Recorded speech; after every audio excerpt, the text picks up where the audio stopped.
Bangladeshi bowling side সব সময় তারা শক্তিশালী, যে কোনো দলকে তারা বোলিং এর জোরে হারায়। আর অস্ট্রেলিয়ার বিপক্ষে যে সিরিজটা জিতলো তারা, এটা তাদের ঐতিহাসিক জয়। ক্রিকেটের ইতিহাসে প্রথমবারের মতো বাংলাদেশ অস্ট্রেলিয়ার মতো দলকে হারালো। আর এর ফুল ক্রেডিট অস্ট্রেলিয়ান ব্যাটসম্যান বা বোলারকে না, বাংলাদেশি বোলারকে দিতে হবে। অস্ট্রেলিয়ার ব্যাটসম্যান নাকি খারাপ না, খারাপ না, তারা দুই ম্যাচে কোনো ইনিংসেই তারা 200 রান করতে পারলো না। যেভাবে তারা স্ট্রাগল করেছে, প্রথম ম্যাচে তারা 191 রান 9 উইকেট হারায়, তারপরে বৃষ্টি চলে আসে, না হলে যে কোনো সময় তারা অল আউট হতে পারতো। অল আউট হয়নি, তবে ডিএলএস মেথডে তারা হেরেছে। বাংলাদেশ কত করেছিল? 284, মানে যেই পিচে বাংলাদেশ ব্যাটিং করে রান করলো 284, 8 উইকেট হারিয়েছিল। আর সেই পিচে অস্ট্রেলিয়া করলো 191। দ্বিতীয় ম্যাচে যখন টস হলো, টসে জিতলো অস্ট্রেলিয়া। অস্ট্রেলিয়া ভাবলো বাংলাদেশ প্রথমে ব্যাট করেছিল 284 করেছিল, আমরাও প্রথমে ব্যাট করে এইরকমটাই করব, কিন্তু না। দ্বিতীয় ম্যাচে আজকে অস্ট্রেলিয়া 187 রান 8 উইকেটে, বৃষ্টির কারণে পুরো ওভার হয়নি, নাহলে অস্ট্রেলিয়া আজকে অল আউট হতো, 200 করতে পারতো না। প্রথম 2 ওভারে অস্ট্রেলিয়ার 3 উইকেট নেই। তাসকিন আহমেদ, মুস্তাফিজুর রহমানের বল তো চোখে দেখতে পাচ্ছে না। প্রথম ম্যাচে নাহিদ রানের বল চোখে দেখতে পারেনি।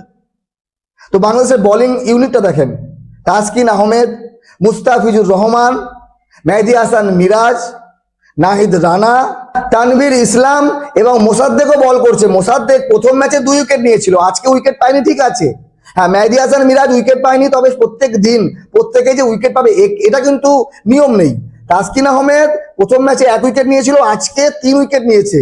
তাসকিন আহমেদের গুরুত্বপূর্ণ ভূমিকা ছিল আজকের ম্যাচের জয়ে। তার সঙ্গে মুস্তাফিজুর রহমান প্রথম ম্যাচে 2 উইকেট, আজকে নিয়েছে 3 উইকেট, 5 উইকেট হয়ে গেল 2 ম্যাচে।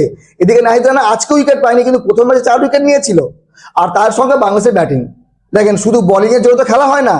বোলিং নো ডাউট অস্ট্রেলিয়ান যে দল, তার থেকে ভালো বোলিং সাইড বাংলাদেশের এই দলটার আছে।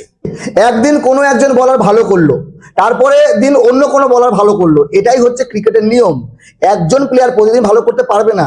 কোনোদিন নাহিদ রানা, কোনোদিন তাসকিন, কোনোদিন মুস্তাফিজুর রহমান, কোনোদিন তানভীর ইসলাম, এই তো হচ্ছে বাংলাদেশের বোলিং।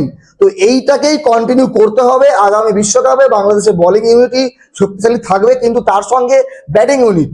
বাংলাদেশ নিজেদের ঘরের মাটিতে মিরপুরে যেমন ব্যাটিংটা করলো, ম্যাচ জয়ের জন্য খেলেছে। হ্যাঁ, এখানে যদি মনে করেন অস্ট্রেলিয়ার কাছে এই 192 রান টার্গেটে নেমে বাংলাদেশ 1.5 সময় অল আউট হয়ে যেত, তাহলে এটা কোনোভাবে মেনে নেওয়া যেত না। কারণ বাংলাদেশের ঘরের মাঠ, ঘরের পিচ, নিজেদের ঘরের যে অ্যাডভান্টেজ তারা নিচ্ছে, এই জিনিসটাকে তারা কাজে লাগিয়েছে। তো এই জিনিসটাকে বাইরেও কাজে লাগাতে হবে। আমি বারবার বলি, বাংলাদেশের বোলিং সাইড যথেষ্ট শক্তিশালী।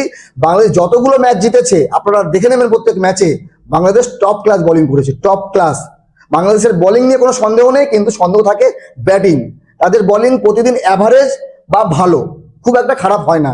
কিন্তু বাংলাদেশের ব্যাটিং যেদিন ভালো হয় সেদিন খুব ভালো হয়, যেদিন অ্যাভারেজ তো থাকে, কিন্তু যেদিন খারাপ হয়, যখনও তোমার ব্যাটিং হয়, বাংলাদেশ বেশিরভাগ ম্যাচ হারে তাদের ব্যাটিং এর জন্য। তো আপনাদের মতামত জানাবেন। অস্ট্রেলিয়ার মতো দল, 6 বারে বিশ্ব চ্যাম্পিয়ন দলকে এইভাবে অস্ট্রেলিয়াকে ঘরে ডেকে এনে মিরপুরে গোহারা হারিয়েছে। ব্যাটিং বোলিং 2 ডিপার্টমেন্টে অস্ট্রেলিয়াকে পাত্তা দেয়নি, এটা অনেক বড় বিষয়, এটা একটা ঐতিহাসিক জয়। আর ক্রিকেট বিশ্বে এখন এটাই চর্চায় যে অস্ট্রেলিয়ার মতো দলকে বাংলাদেশ কিভাবে হারালো। যারা জানেন না তারা ম্যাচের হাইলাইট দেখে নেন, তাহলে বুঝে যাবেন বাংলাদেশ কিভাবে অস্ট্রেলিয়াকে হারালো। আর যারা যারা আমার ভিডিও দেখছেন ইউটিউব থেকে, তারা অবশ্যই আমার ইউটিউব চ্যানেলটি সাবস্ক্রাইব করে নেবেন, ভিডিওটি শেয়ার করবেন।